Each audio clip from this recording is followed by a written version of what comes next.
Students, अभी आज अपन discuss करेंगे कि अकाउंटिंग इक्वेशन होती क्या है। देखो, इन चीज़ों को समझने में काफ़ी टाइम लगता है, काफ़ी बच्चे परेशान रहते हैं, समझ में नहीं आता। मेरे को 24 ईयर का एक्सपीरियंस है कॉलेज और यूनिवर्सिटी में टीचिंग का, प्रोफेसर की पोस्ट पे। ठीक है, तो मैं जो कराता हूँ एक सिस्टम है कि उस सिस्टम से हर चीज़ समझ में आती है। तो अभी अपन आज बात करेंगे अकाउंटिंग इक्वेशन की, यानी अकाउंटिंग इक्वेशन है क्या। अकाउंट्स इक्वेशन, जैसे 10th क्लास 9th क्लास में मैथ्स में समीकरण बनाए जाते हैं, इक्वेशंस बनाई जाती है, उसी तरीके से अकाउंटिंग की इक्वेशन है। अकाउंटिंग इक्वेशन क्या है? असेट्स इक्वल टू, यानी बराबर होती है, इक्वल होती है कैपिटल प्लस लायबिलिटीज, यानी assets equal to capital plus liabilities. अब असेट्स क्या है, कैपिटल क्या है, लायबिलिटीज क्या है, ये मैंने इससे पहले वाले वीडियो में आपको बताया था। अब assets equal to capital plus liability, ये मेन इक्वेशन है। इस इक्वेशन के बेस पे अपन अदर इक्वेशंस भी प्रिपेयर कर सकते हैं, जैसे असेट्स माइनस, इसकी साइड चेंज करेंगे, इस साइड में लाएंगे तो ये प्लस का माइनस हो जाएगा, equal to minus capital equal to liabilities, यानी असेट्स में से कैपिटल को लेस कर दे तो ये लायबिलिटी के बराबर बचेगा, यानी इक्वल टू लायबिलिटी होगा। या फिर असेट्स माइनस करें, लायबिलिटी की साइड चेंज कर दें, minus liabilities equal to capital, यानी ये कैपिटल के बराबर होगा, यानी असेट्स में से लायबिलिटी को लेस कर दे तो कैपिटल के बराबर होगा। या फिर assets minus capital minus liability equal to zero, यानी असेट्स में से अपन कैपिटल और लायबिलिटी दोनों को लेस कर दें तो ये जीरो के बराबर होगा, यानी इसकी वैल्यू है वो जीरो होगी। तो इस तरीके से सबसे मेन इक्वेशन है assets equal to capital plus liability, और उससे अपन अदर 3 इक्वेशंस प्रिपेयर कर सकते हैं। अब ये किसके बेस पे होती है? देखो, इसको अपन जो बनाते हैं, ये जो बना है ये बैलेंस शीट पे डिपेंड करता है, बैलेंस शीट पे बेस्ड होता है। अब बैलेंस शीट क्या होती है, अभी आगे फ्यूचर में अपन इस पे डिस्कस करेंगे, लेकिन अभी थोड़ा सा मैं बता दूं आपको कि बैलेंस शीट ईयर के एंड में, पूरे ईयर में अपनी जो असेट्स है, लायबिलिटी है, कैपिटल है, या अपनी जो इकोनॉमिकल पोजीशन है, अपनी फाइनेंशियल पोजीशन है, असेट्स की कंडीशन है, लायबिलिटीज है, उसके बारे में बैलेंस शीट एक तरह से अपने को क्लियर करती है। बैलेंस शीट का जो फॉर्मेट है वो अपन इस तरीके से इसको प्रिपेयर करते हैं। ये ईयर के एंड में अपन इसको प्रिपेयर करते हैं। तो बैलेंस शीट में ये जो साइड है ये है लायबिलिटी साइड, ठीक। ये जो साइड होती है ये असेट साइड होती है, ये अमाउंट का कॉलम होता है, रुपए का अमाउंट कॉलम। अब ये है असेट साइड, ये है लायबिलिटी साइड, इसी में अपन लेते हैं कैपिटल। तो एक साइड असेट साइड और other side liability and capital, इन दोनों का टोटल हमेशा इक्वल आता है, यानी बैलेंस शीट के असेट साइड का टोटल बैलेंस शीट के लायबिलिटी प्लस कैपिटल के इक्वल होगा हमेशा। तो उसी पे ये अपन अकाउंटिंग इक्वेशन प्रिपेयर करते हैं, assets equal to capital plus liability, यानी ये इक्वल है इस साइड के, ठीक है। इस पे बेस्ड है अपना accounting equation, assets equal to capital plus liability. अब अपन इस पे कुछ प्रैक्टिकल क्वेश्चंस करते हैं कि प्रैक्टिकल क्वेश्चंस क्या हैं वो अपन डिस्कस करेंगे, तो इनसे अपन प्रैक्टिकली कंडीशन कैसे कैलकुलेट करते हैं। अपना main equation assets equal to capital plus liability. अब इस पे अपन प्रैक्टिकल क्वेश्चंस करें।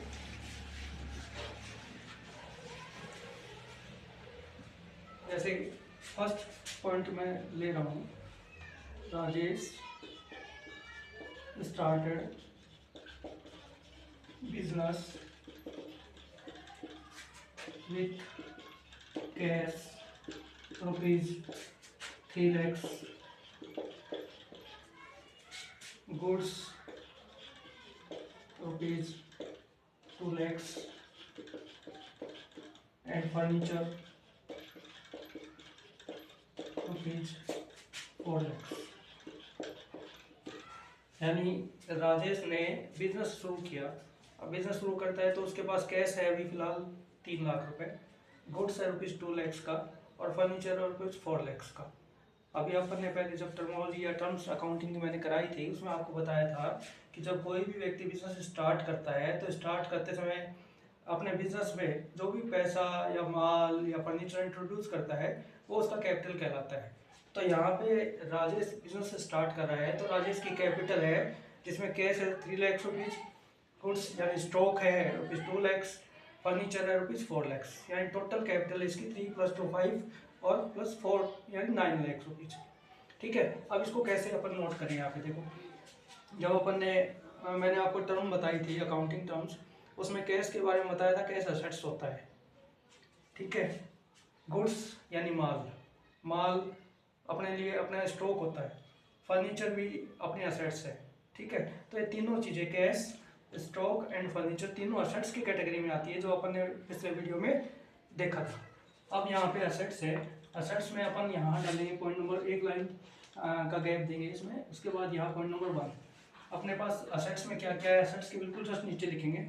असेट्स में अपने पास एक तो कैश, सेकंड अपने पास गुड्स यानी स्टॉक, थर्ड फर्नीचर। ये तीनों चीज़ें असेट्स थी इसलिए अपन ने असेट्स के नीचे इनको नोट किया। ठीक है, अब पॉइंट नंबर 1 है ये, पॉइंट नंबर 1 इसमें कैश है अपने पास ₹3 लाख, यानी व्यापार स्टार्ट कर रहा है तो उसके पास कैश है, उसके पास ₹3 लाख, स्टॉक है ₹2 लाख और फर्नीचर ₹4 लाख। जब कोई भी व्यक्ति बिजनेस स्टार्ट करता है तो जो पैसा इंट्रोड्यूस करता है वो उसकी कैपिटल कहलाती है। तो यहाँ पे इसकी कैपिटल है ₹3 + 2 5 और 4 9 lakh rupees equal to 9 lakh. ठीक है, ये point number 1। Point number 2 goods purchased ₹50,000। अब आगे राजेश बिजनेस करता है तो वो गुड्स को परचेज करता है। जब अपन गुड्स को परचेज करते हैं तो जैसे ही अपन परचेज करेंगे, परचेज करने के बाद अपने बिजनेस में, गोडाउन में या जहाँ भी अपन उसको रखते हैं तो वो अपना स्टॉक बन जाता है। ठीक है, तो अपने पास अपन ने गुड्स परचेज किया तो अपने पास परचेज किया तो गुड्स आया, गुड्स कंसीन हुआ, माल खरीदा अपन ने तो गुड्स कंसीन हुआ ₹50,000 का, उसके अगेंस्ट में अपने पास से पैसा चला गया। ठीक है, तो यहाँ पे देखो पॉइंट नंबर 2 अपने पास कैश था ₹3 लाख, उसमें से अपन ने गुड्स परचेज कर लिया ₹50,000 का, तो कैश लेस हो गया अपने पास से ₹50,000। इसके अगेंस्ट में अपने पास गुड्स आ गया, यानी गुड्स बाई किया अपन ने, परचेज किया तो अपने पास स्टॉक इंक्रीज हो गया तो प्लस करेंगे स्टॉक ₹50,000। ठीक है, इस कंडीशन में कैपिटल के ऊपर नो इफेक्ट, यानी कैपिटल पे अपना कोई इफेक्ट नहीं पड़ता। अब इसका टोटल करेंगे अपन, यहाँ से लेके इसका टोटल किया।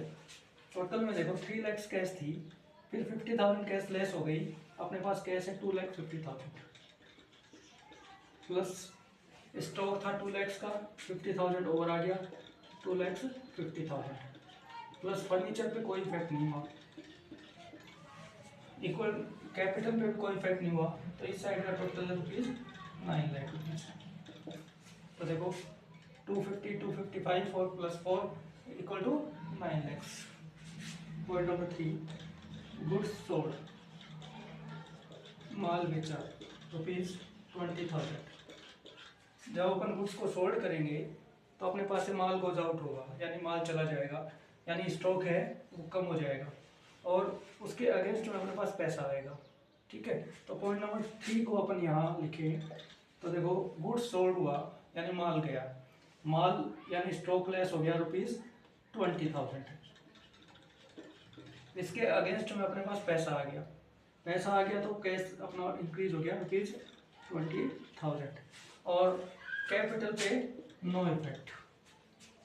इसका टोटल करेंगे अपन, टोटल करेंगे तो 2,50,000 कैश था अपने पास, 20,000 और कैश इंक्रीज हो गया तो 2,70,000 कैश हो गया अपने पास, प्लस 2,50,000 का स्टॉक था जिसमें से 20,000 का स्टॉक लेस हो गया तो स्टॉक है अपने पास 2,30,000 प्लस फर्नीचर पे कोई इफेक्ट नहीं हुआ, इक्वल टू कैपिटल पे भी नो इफेक्ट ₹9 लाख। टोटल देखो 270 प्लस 230, ठीक है, 5 lakh plus 4 lakh equal to 9 lakh.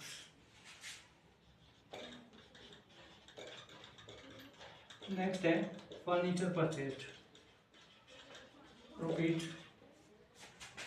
₹30,000। Furniture purchased, अब देखो फर्नीचर परचेज किया, अब फर्नीचर परचेज किया तो फर्नीचर अपने लिए असेट्स है। क्यों? क्योंकि गुड्स या स्टॉक वही होता है जिसमें अपन ट्रांजेक्शन करते हैं। इसको अपन ने इसलिए रखा है कि उसको बेच के अपन उससे प्रॉफिट अर्न करेंगे। तो यहाँ पे अपने पास फर्नीचर परचेज किया है तो फर्नीचर अपना गुड्स नहीं है। क्यों? क्योंकि इसको परचेज करने का अपना ऑब्जेक्ट है अपने यूज़ में लेना, तो ये अपनी असेट्स है, न कि अपने को इसको बेचना है। तो ये फर्नीचर अपने यहाँ पे असेट्स है। तो असेट्स में अपन पास फर्नीचर पहले से है, तो अपन क्या करेंगे, फर्नीचर परचेज किया तो फर्नीचर इंक्रीज हो जाएगा, ठीक है, और बदले में कैश अपने पास से लेस हो जाएगा। तो यहाँ पे फर्नीचर पे प्लस करेंगे अपन। पॉइंट नंबर 4, फर्नीचर परचेज किया तो फर्नीचर आ गया अपने पास ₹30,000। इसके अगेंस्ट में अपने पास से कैश लेस हो गया, यानी कैश चला गया अपने पास से ₹30,000। इसका टोटल करेंगे अपन। कैपिटल पे कोई इफेक्ट नहीं होता।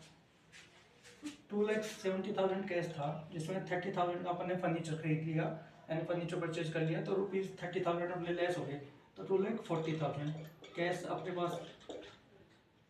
प्लस स्टॉक का कोई चेंज नहीं हुआ, जितना था उतना ही स्टॉक है अपने पास 2,30,000। प्लस फर्नीचर अपने पास 30,000 का और आ गया, तो अपने पास फर्नीचर हो गया 4,30,000 इक्वल टू कैपिटल पे नो इफेक्ट ₹9 लाख।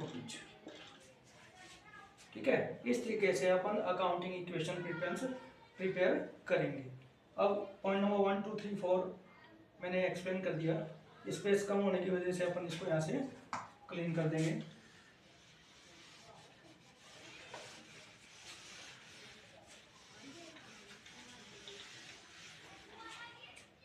अब पॉइंट नंबर 5,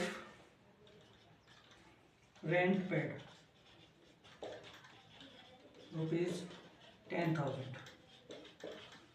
देखो रेंट पेड, अपन ने जितने भी ट्रांजेक्शन्स लिए उसमें जब अपन कैश गोज आउट होता है तो उसके अगेंस्ट में कुछ आता है, ठीक है, या एक चीज़ अपन एक वस्तु अपन देते हैं तो दूसरा कुछ अपने पास आता है या जाता है। इस कंडीशन में देखो रेंट पेड किया, तो रेंट पेड किया तो अपने पास से कैश चला गया, यानी पैसा अपन ने अगले को दे दिया। तो अपना पॉइंट नंबर 5, रेंट पेड किया तो कैश लेस हो गया, कैश कम हो गया अपने पास से ₹10,000, तो कैश को अपन ने कम कर दिया ₹10,000। अब इन क्वेश्चंस में अपन ने देखा कि अगेंस्ट में अपने पास या तो फर्नीचर आया या स्टॉक आया, लेकिन यहाँ पे अपन ने रेंट पेड कर दिया तो इसके अगेंस्ट में अपने पास कुछ नहीं आया, ठीक है। तो ये अपने लिए खर्चा है, एक्सपेंसेस है, ठीक है। तो खर्चा है तो अपने पास से कैश तो गोज आउट हो गया, तो कैश तो अपन ने कम कर दिया, यानी कैश अपने पास लेस हो गया। लेकिन अगेंस्ट में जब कुछ नहीं आता तो उस कंडीशन में अपना कैपिटल है उस पर इफेक्ट पड़ता है। तो यहाँ पे कैश गोज आउट हो गया तो यहाँ कैपिटल भी अपना ₹10,000 से लेस हो गया, यानी पैसा चला गया और बदले में कुछ नहीं आता, उसके अगेंस्ट में कुछ नहीं आता, तो उस कंडीशन में अपनी कैपिटल भी लेस हो जाती है। तो देखो कैश गोज आउट हो गया और कैपिटल भी लेस हो गई, कम हो गई। इसका टोटल करेंगे। कैश 2,40,000 था, लेस हो गया 10,000, तो 2,30,000 प्लस स्टॉक पे कोई इफेक्ट नहीं पड़ा 2,30,000 प्लस फर्नीचर पे कोई इफेक्ट नहीं पड़ा 2,30,000 इक्वल टू 9 लाख में से कैपिटल लेस हो गई, ठीक है। इसीलिए अपन क्या करते हैं कि जैसे कोई व्यापारी है उसने बिजनेस स्टार्ट किया ₹1 लाख से, और आफ्टर ए ईयर वो देखता है तो उसके पास स्टॉक, डेटर्स और सारी चीज़ें मिला के 1,50,000 है, तो जो 50,000 इंक्रीज हुआ तो अपन ये मानते हैं कि उसने प्रॉफिट कमाया, अर्न किया है 50,000 का, इसी वजह से उसकी कैपिटल है वो इंक्रीज होके 1,50,000 हो गई। तो यहाँ भी देखो जब अपन कैश पेड कर दिया अगेंस्ट में कुछ नहीं आया तो अपना कैपिटल लेस हो गया, ठीक है। तो कैपिटल है अपने पास 8,90,000।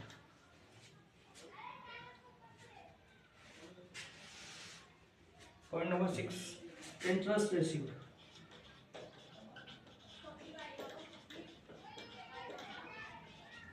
₹20,000।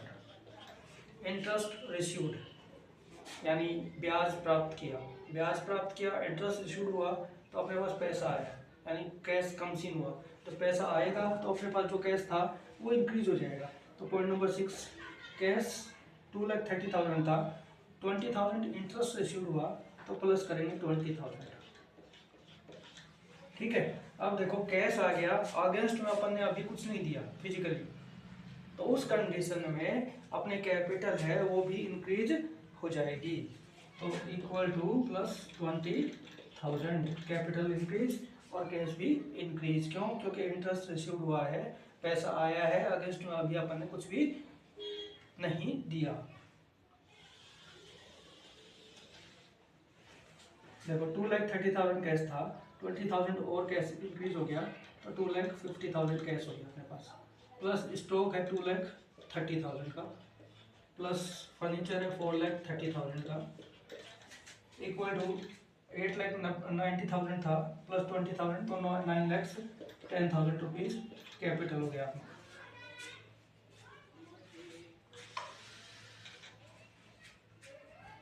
Next point number 7, goods sold ₹30,000, costing ₹28,000। अब देखिए माल बेचा, गुड्स सोल्ड किया ₹30,000 का, यानी पैसा आएगा अपने पास ₹30,000, कॉस्ट ₹28,000। कॉस्ट का मतलब होता है कि जब अपन कोई प्रोडक्ट परचेज करते हैं तो अपन जितना मॉनेटरी पेमेंट अपन उसको करते हैं तो वो अपने लिए उसका कॉस्ट कहलाता है। ये डिफरेंट पर्सन्स के लिए कॉस्ट है वो डिफरेंट होती है। एक मैन्युफैक्चर जो बनाता है उसके लिए कॉस्ट अलग होता है, होलसेलर्स या सप्लायर्स उसको परचेज करता है उसके लिए कॉस्ट अलग होता है, कस्टमर के लिए कॉस्ट अलग होता है। कॉस्ट का मतलब होता है कि किसी भी प्रोडक्ट या सर्विस को प्राप्त करने के लिए, रिसीव करने के लिए जितना मॉनेटरी पेमेंट अपन करते हैं वो उस पर्सन के लिए कॉस्ट कहलाता है। तो अपने यहाँ पे माल बेचा ₹30,000, गुड सोल्ड किया ₹30,000, ठीक है, उसकी कॉस्ट थी ₹28,000 यानी 28,000 रुपये में अपन ने परचेज किया था और 30,000 30,000 में उसको सेल आउट कर दिया। तो अपन देख रहे हैं कि 2,000 रुपये अपने प्रॉफिट हो रहा है, यानी 2,000 रुपये का अपन ने प्रॉफिट अर्न किया। तो अब इस कंडीशन में देखो गुड सोल्ड ₹30,000 यानी माल बेचा 30,000 रुपये का, तो पैसा आया अपने पास 30,000। पॉइंट नंबर 7, कैश आई अपने पास ₹30,000, पैसा आया 30,000 रुपये। अब देखो गुड्स जिसकी कॉस्ट थी 28,000 यानी माल जो अपने पास से कम हुआ वो हुआ 28,000 का, ठीक है। अब यहाँ देखो पैसा आया 30,000 रुपये और गुड्स सोल्ड आउट हुआ 28,000 का जिसकी कॉस्ट थी अपनी। अब 2,000 रुपये का अपन ने मार्जिन लिया तो एक 2,000 का मार्जिन अपन यहाँ पे प्लस करेंगे। क्यों? क्योंकि उससे अपनी कैपिटल इंक्रीज हो जाएगी ₹2,000 से, क्योंकि अपन ने मार्जिन कमाया है, प्रॉफिट अर्न किया है, प्रॉफिट अर्न किया तो अपनी कैपिटल इंक्रीज होगी ₹2,000।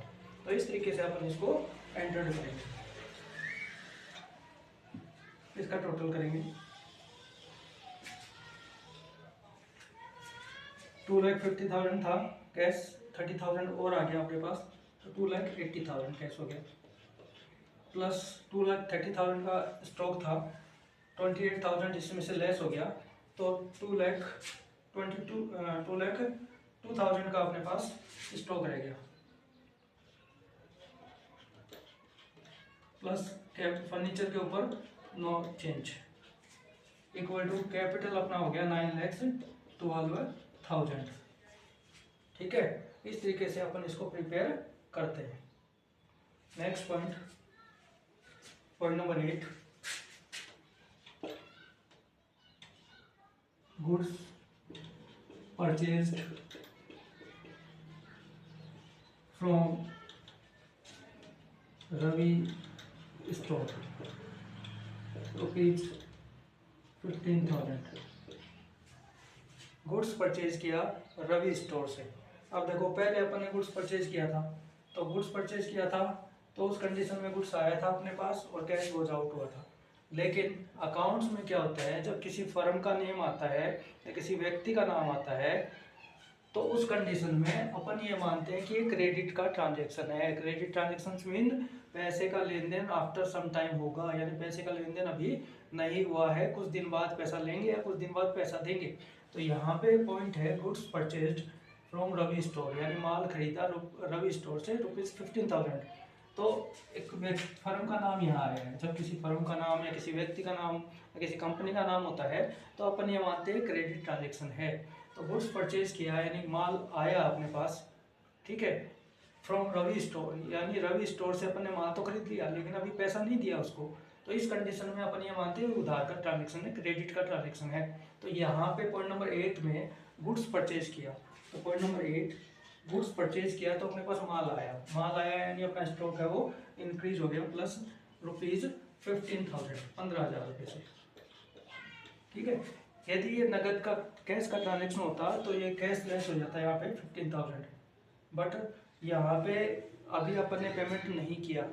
अब कोई जब पर्सन या कंपनी या फर्म जिससे अपन माल क्रेडिट में परचेज करते हैं तो वो अपना क्रेडिटर कहलाता है, लेनदार कहलाता है। यानी जब अपन माल क्रेडिट में लेते हैं किसी से तो अगला पर्सन अपने लिए क्रेडिटर कहलाता है, ठीक है। और क्रेडिटर अपने टर्म में अपन ने पढ़ा था लास्ट वीडियो में, तो उसमें था कि क्रेडिटर जो होता है वो अपनी लायबिलिटी होता है। तो यहाँ पे लायबिलिटी का पॉइंट ये है, यहाँ अपन इसके साथ नीचे करेंगे क्रेडिटर, ठीक है। अब इस कंडीशन में देखो अपने पास माल आया तो माल अपन ने इंक्रीज कर दिया, ₹50,000 स्टॉक इंक्रीज कर दिया, बदले में पैसा जाता तो यहाँ पर कैश कर देते, लेकिन क्रेडिट का ट्रांजेक्शन होने से रवि स्टोर अपने लिए क्रेडिटर है। तो यहाँ पे अपने लिए एक व्यक्ति है जो अपने पैसे मांगने लग गया या अपना क्रेडिटर हो गया, तो इसके बिल्कुल जस्ट सामने यहाँ पे डालेंगे ₹15,000 यानी क्रेडिटर, यानी अपने पैसे मांगता है रवि स्टोर, वो अपना क्रेडिटर है, अपनी लायबिलिटी है, जब तक अपन उसको पे नहीं करेंगे, ठीक है।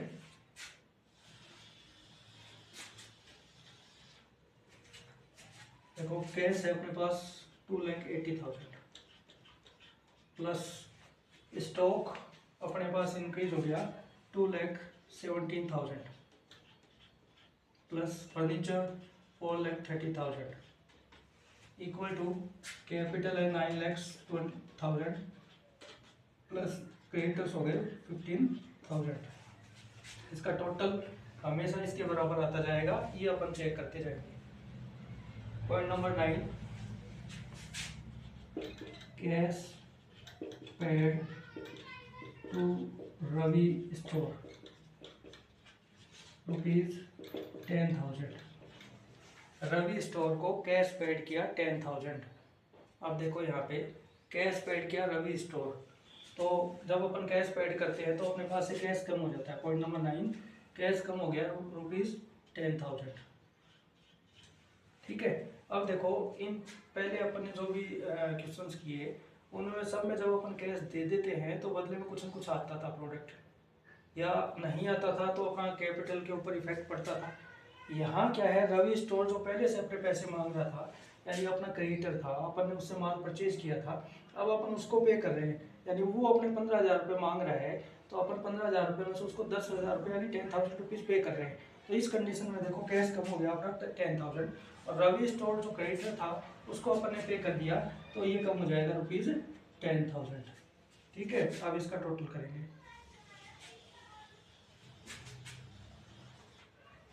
इसका टोटल किया तो 2,70,000 plus 2,17,000 stock plus 4,30,000 furniture equal to 9,12,000 capital plus 15,000 के क्रेडिटर्स थे जिसमें से अपन ने 10,000 पे कर दिए, तो 5,000 के क्रेडिटर्स यानी रवि स्टोर है उसको 5,000 रुपये अपने को और पे करने हैं, तब अपना हिसाब क्लियर होगा। तो इस तरीके से अपन ने अकाउंटिंग इक्वेशन प्रिपेयर किए।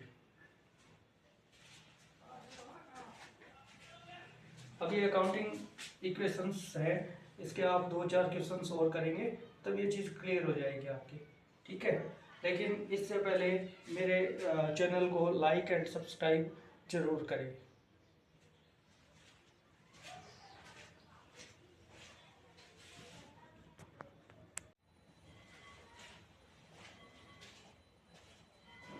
देखो अभी एक क्वेश्चन अपन कर रहे हैं अकाउंटिंग इक्वेशन का, ठीक है, एक अनदर क्वेश्चन है। इसमें मैंने अकाउंटिंग इक्वेशन लिखा है assets equal to capital plus liability. ये अपनी मेन इक्वेशन होती है, assets equal to capital plus liability. अब ये क्वेश्चन है अपना, फर्स्ट है Manthan started business with cash ₹5 lakh, यानी मंथन ने बिजनेस स्टार्ट किया, ₹5 लाख इंट्रोड्यूस किया अपने बिजनेस में। जब कोई भी पर्सन अपने बिजनेस में पैसा इंट्रोड्यूस करता है, या गुड्स इंट्रोड्यूस करता है, या फर्नीचर इंट्रोड्यूस करता है, तो उसकी कैपिटल कहलाती है। तो यहाँ पे मंथन ने बिजनेस स्टार्ट किया तो पैसा लगाया 5 लाख रुपए, यानी उसके पास कैश है ₹5 लाख रुपए। तो ठीक है, तो उसका कैपिटल है ₹5 लाख रुपए, ठीक है। तो ये कैपिटल है उसका ₹5 लाख। अभी कैपिटल किस रूप में है, किस फॉर्म में है, कैश के फॉर्म में, यानी उसके पास कैश है ₹5 लाख। तो कैश अपनी असेट्स होती है, अपन ने ड्रम में पढ़ा था, तो उसमें कैश अपने असेट्स के रूप में है। तो यहाँ पे अपन 1 या 2 लाइन का स्पेस छोड़ के पॉइंट नंबर 1 डालेंगे, ठीक है।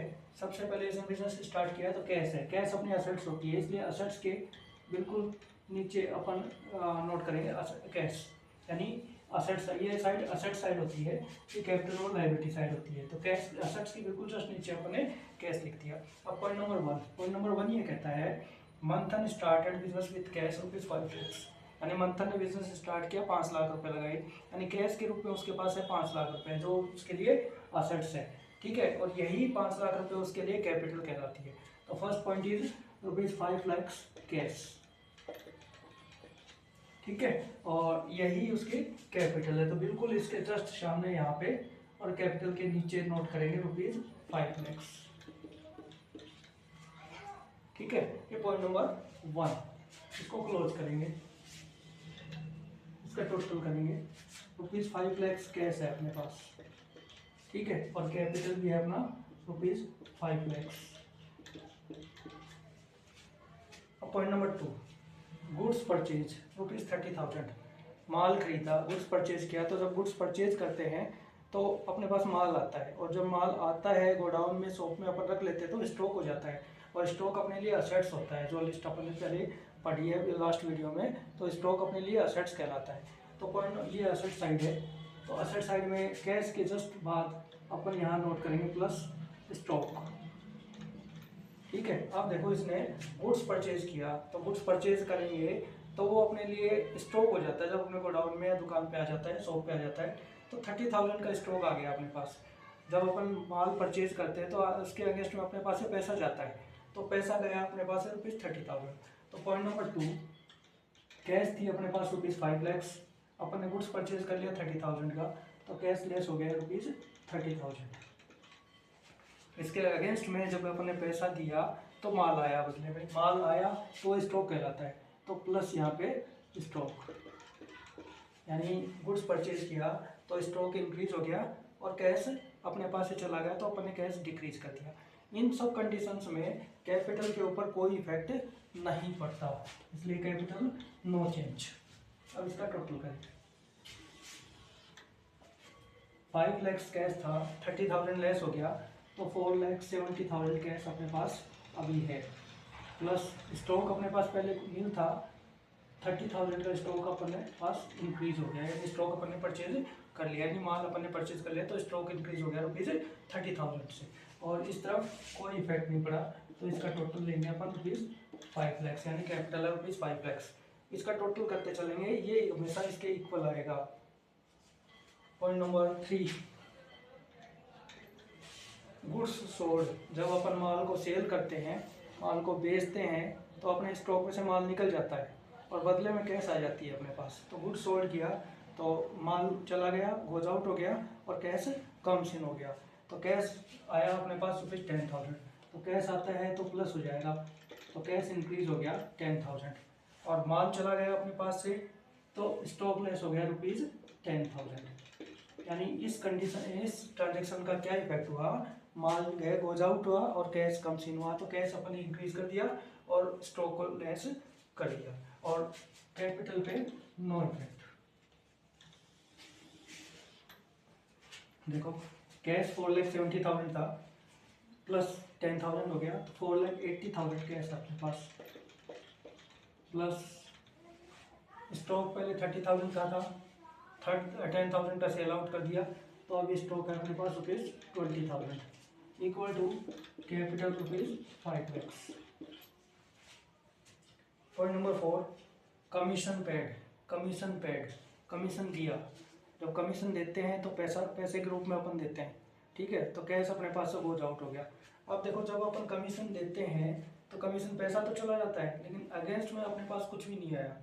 जबकि कंडीशन नंबर 2 में अपन ने पैसे माल खरीदा था तो पैसा गोज आउट हुआ था और स्टॉक इंक्रीज हो गया था, स्टॉक आ गया था अपने पास। इसमें अपन ने माल बेचा तो स्टॉक लेस हो गया था, पैसा आ गया था। लेकिन इस कंडीशन में कमीशन पेड कर रहे हैं तो पैसा नहीं, पैसा अपन दे रहे हैं, अगेंस्ट में अपने पास कुछ ऐसी चीज़ फिजिकल रूप में नहीं आ रही। तो जब ये होगी एक तरह से अपने लिए इनकम, तो इनकम और एक्सपेंडिचर होता है तो उस कंडीशन में कैपिटल पे इफेक्ट पड़ता है। तो यहाँ देखो कमीशन पेड किया, ठीक है, तो कमीशन पेड ये एक एक्सपेंसेस हो गया अपने पास। कमीशन पेड किया तो एक्सपेंसेस हो गया, तो पॉइंट नंबर 4, जब कमीशन पेड करेंगे तो पैसा लेस हो जाएगा, कैश कम हो जाएगी अपने पास से ₹10,000, ठीक है। इसके अगेंस्ट में अपने पास कुछ भी नहीं आया, तो इसका मतलब ये कि अपने ये एक तरह से एक्सपेंसेस हो गया, खर्चा हो गया तो अपनी कैपिटल भी लेस हो जाएगी ₹10,000।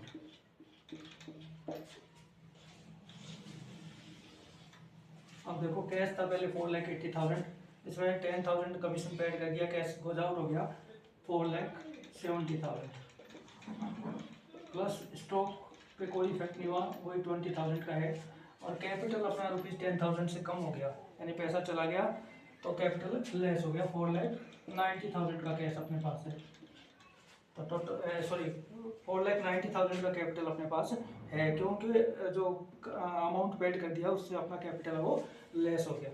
तो देखो 4,70,000 + 20 equal to 4,90,000। Point number 5, wages paid. अब वेजेस पेड किया तो अपने पास से कैश गोज आउट हो गया और अगेंस्ट में अपने पास वापस कुछ भी नहीं आया। तो इस कंडीशन में कैश तो अपने पास से कम हो गया ₹5,000, ठीक है। अगेंस्ट में अपने पास कुछ भी नहीं आता तो इसका मतलब अपने लिए एक्सपेंसेस है, खर्चा है, तो अपनी कैपिटल है वो ₹5,000 से लेस होगी। देखो 4,70,000 कैश था, 5,000 गोज आउट हो गया तो 4,65,000 कैश अभी अवेलेबल है अपने पास। स्टॉक कोई चेंज नहीं हुआ 20,000, और कैपिटल 4,90,000 थी, 5,000 से लेस हो गई तो 4,85,000, ठीक है। टोटल करके देखेंगे इक्वल होगा। Point number 6, goods sold for cash ₹25 and credit ₹10,000, यानी अपन ने माल बेचा अपन ने 25,000 रुपये का, ठीक है। इसको अपन थोड़ा सा चेंज कर दें, माल बेचा ₹5,000 का इन कैश एंड क्रेडिट पे ₹10,000 का है। 5,000 रुपये का माल तो अपन ने नगद में बेचा है और 10,000 रुपये का उधार में बेचा है। तो टोटल माल अपने पास से गोज आउट हो गया 5,000 + 10,000, यानी माल निकल गया अपने पास से 15,000 का। तो 15,000 का माल अपन ने सोल्ड कर दिया, बेच दिया। अब इसमें से 5,000 रुपये तो कैश आ गए अपने पास, ठीक है। तो 5,000 कैश आ गए तो अपने कैश इंक्रीज कर दिया ₹5,000 एंड 10,000 जो रुपए हैं वो अपन ने माल सेल किया है। तो जब अपन किसी को उधार में माल बेचते हैं और वो अपने को कैश पैसे नहीं देता है, यानी कुछ समय बाद वो पैसे देता है, तो ये क्रेडिट ट्रांजेक्शन कहलाता है। तो इस कंडीशन में अपन ने माल सेल आउट किया है, तो माल सेल आउट किया तो किसी को उधार में दिया, तो उधार में देने पे यानी क्रेडिट पे देने से अपन उसके पैसे मांगते हैं। तो जब अपन किसी के व्यापार में पैसे मांगते हैं, यानी उसको गुड्स सोल्ड किया है क्रेडिट पे, तो उस कंडीशन में वो अपना डेटर कहलाता है, वो देनदार कहलाता है। जो टर्म अपन ने पहले ली थी उसमें पढ़ा था। तो यहाँ पे जो डेटर है वो अपने असेट्स है, यानी डेटर को अपने असेट्स मानते हैं क्योंकि वो अपने को पैसे देगा। तो इस कंडीशन में यहाँ असेट्स के जस्ट नीचे यहाँ पे एक कॉलम डालेंगे डेटर्स, ठीक है। तो यहाँ पे अपन ने इसको क्रेडिट में माल सोल्ड आउट किया है ₹10,000 का, यानी वो अपना डेटर कहलाएगा। तो ठीक है, तो यहाँ पे डेटर के जस्ट नीचे प्लस करेंगे 10,000। अब देखो दोबारा इसको एक्सप्लेन करता हूँ। गुड्स सोल्ड फॉर कैश, यानी माल बेचा नगद में 5,000 और क्रेडिट पे 10,000, ठीक है। तो टोटल माल अपने पास से गोज आउट हो गया ₹15,000, उसमें से ₹5,000 कैश आ गए तो अपन ने कैश इंक्रीज कर दिया 5,000, 10,000 अभी अपने को नहीं मिले, आफ्टर सम टाइम मिलेंगे। तो जब अपन किसी को क्रेडिट पे माल सेल आउट करते हैं तो वो अपना डेटर कहलाता है, और डेटर अपना टर्मिनोलॉजी में अपन ने लिया था वो अपनी असेट्स कहलाती है। तो ये अपनी असेट्स है डेटर, ठीक है। असेट साइड में अपन ने इसको डेटर के नाम से डाल दिया, तो 10,000 इसमें दिखा दिया। कैपिटल के ऊपर कोई इफेक्ट नहीं होता। देखो कैश थी 4,65,000, 5,000 कैश और आ गया अपने पास, तो 4,70,000 कैश अवेलेबल है अपने पास, प्लस 20,000 का स्टॉक था, इसमें 15,000 का सेल आउट कर दिया, 5,000 का स्टॉक है अपने पास, प्लस डेटर्स हैं 10,000 के, equal to no change 4,85,000। Point number 7, furniture purchased, furniture खरीदा। तो जब अपन फर्नीचर खरीदते हैं तो फर्नीचर अपनी एसेट्स होती है, क्योंकि गुड्स ओनली वही होता है जिसको अपन ने इसलिए बाई किया है, इसलिए खरीदा है कि उसको सेल करेंगे, सेल करके प्रॉफिट अर्न करेंगे। तो यहाँ पे फर्नीचर जो अपन ने परचेज किया है वो अपनी एसेट्स है, अपना मोटो उसको सेल करके प्रॉफिट अर्न करने का नहीं है, इसलिए फर्नीचर अपनी एसेट्स है, और ये एसेट साइड है। तो यहाँ पे अपन यहाँ लिखेंगे फर्नीचर, ठीक है। अब देखो पॉइंट का इफेक्ट क्या है। फर्नीचर परचेज, जब अपन फर्नीचर खरीदते हैं तो फर्नीचर आता है, कम सीन होता है, और बदले में अपने पास से कैश गोज आउट होता है। तो पॉइंट नंबर 7, 30,000 का फर्नीचर खरीदा, तो फर्नीचर खरीदा तो पैसा चला गया अपने पास से 30,000। इसके अगेंस्ट में अपने पास फर्नीचर आ गया, तो ये फर्नीचर का कॉलम है, तो इसके जस्ट नीचे यहाँ पे इसके सामने प्लस 30,000। तो देखो कैपिटल पे कोई इफेक्ट नहीं होता। अब देखो कैश गोज आउट हो गया और फर्नीचर अपने पास कम सीन हो गया, तो फर्नीचर अपने इंक्रीज कर दिया और कैश अपने लेस कर दिया। 4,70,000 कैश था, 30,000 लेस हो गया, यानी पेड कर दिया अपने, फर्नीचर खरीद लिया, तो अपने पास कैश है 4,40,000, प्लस स्टॉक है यानी माल है अपने पास 5,000 का, प्लस डेटर्स है अपने पास 10,000 के, प्लस फर्नीचर है अपने पास 30,000 का, और इस तरफ कोई इफेक्ट नहीं हुआ, 4,85,000।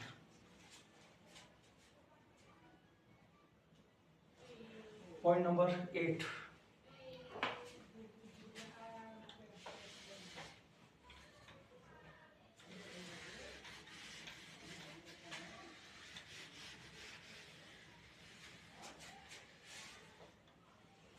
Point number 8, withdraw ₹20,000 for personal use.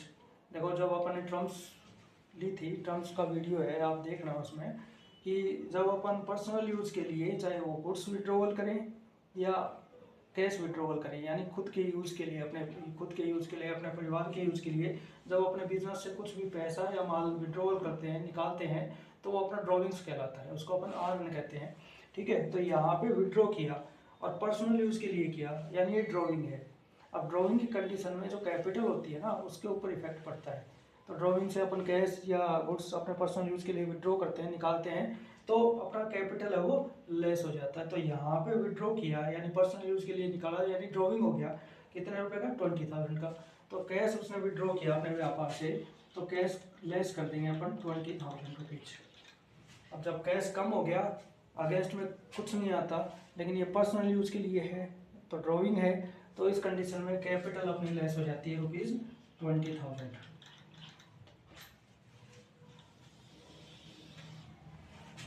Cash था 4,40,000, जिसमें 20,000 और विड्रॉवल कर लिया, तो 4,20,000 कैश अवेलेबल है उसके पास, प्लस स्टॉक है 5,000 रुपीज़ का, प्लस डेटर्स हैं 10,000 रुपीज़ के, प्लस फर्नीचर है ₹10,000 का, इक्वल टू कैपिटल है उसकी 4,65,000। Point number 9, machinery purchase ₹20,000। Machine खरीदी, मशीन अपने लिए गुड्स नहीं है, अपने असेट्स है, ठीक है। तो यहाँ पे असेट्स का है ये साइड, तो यहाँ पे अपन डालेंगे मशीनरी, क्योंकि असेट्स के कॉलम से असेट्स सारी इसी में आती है। तो पॉइंट नंबर 9 कहता है कि मशीन परचेज की, तो मशीन परचेज की तो मशीन अपनी इंक्रीज हो जाएगी, ठीक है, और बदले में कैश चला जाता है। जब अपन खरीदते हैं तो कैश गोज आउट होता है, तो कैश अपने पास से चला गया, माइनस कर दिया अपने कैश को 20,000 रुपीज़, ठीक है। इसके अगेंस्ट में यानी पैसे दिए उसके अगेंस्ट में अपने पास मशीन आई, तो मशीन को अपन यहाँ इंक्रीज करेंगे प्लस 20,000 रुपीज़ से। ठीक है, तो कैश गोज आउट हो गया और मशीन कम्स इन हो गई, यानी मशीन को इंक्रीज कर दिया और कैश को डिक्रीज कर दिया। कैपिटल पे कोई इफेक्ट नहीं होगा।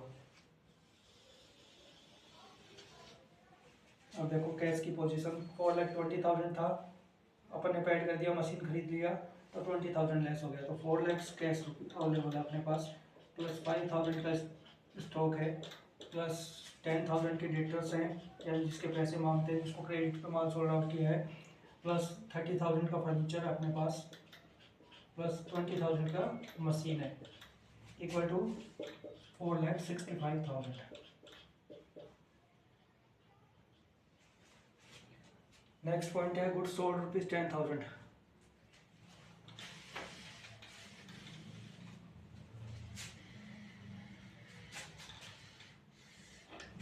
देखो गुड्स सोल्ड ₹10,000, यानी माल बेचा 10,000 का, तो माल बेचते हैं तो पैसा आता है अपने पास, तो पैसा आया अपने पास 10,000 रुपीज, तो कैश कम्स इन हुआ, यानी कैश आई अपने पास कितना ₹10,000। Point number 10, cash comes in हुआ 10,000, तो प्लस कर दिया अपन ने।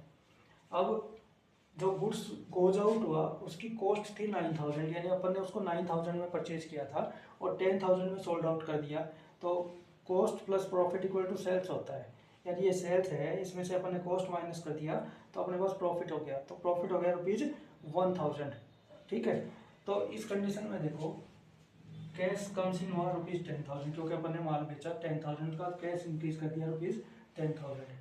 अपने पास एक गुड्स जो सोल्ड आउट होता है वो होता है 9,000 का, यानी अपन ने 9,000 का परचेज किया था। ठीक है, इसको थोड़ा सा मैं चेंज करता हूँ, इसको चेंज करके अपन इसको लेते हैं 5,000 रुपीज़, इसको चेंज करके गुड सोल्ड ₹5,000, कॉस्ट ₹4,000। तो देखो कैश